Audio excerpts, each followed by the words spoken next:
আব্দুল্লাহ আপনি জানতেছেন, যদি গোপনে বারবার নারী কিংবা পুরুষ ব্যভিচার করে এবং সেই গুনার জন্য যদি গোপনেই আবার খালেস তওবা করে, তাহলে কি আল্লাহর কাছ থেকে ক্ষমা পাওয়ার আশা করা যাবে? আর যদি পরকাল দিবসে প্রমাণ থাকে, তাহলে কি তওবা করলে গুনাহ হবে কি না?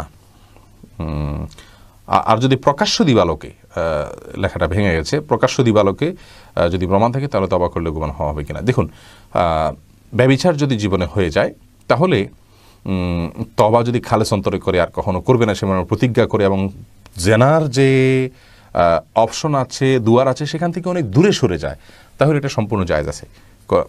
সালিসি তওবা আল্লাহ তাআলা অবশ্যই কবুল করবেন। এবং প্রকাশ্যে দিবালোকে তওবা করুক আর গোপনে তওবা করুক, সব তওবাই আল্লাহর কাছে ক্ষমা চাইলে আল্লাহ তাআলা মাফ করবেন। এমন না যে আপনার প্রকাশ্যে করলে মাফ হবে না, গোপনে করলে মাফ হবে, বরং তওবা যদি করার মতো করেন, তওবা শব্দের অর্থ কিন্তু ফিরে আসা।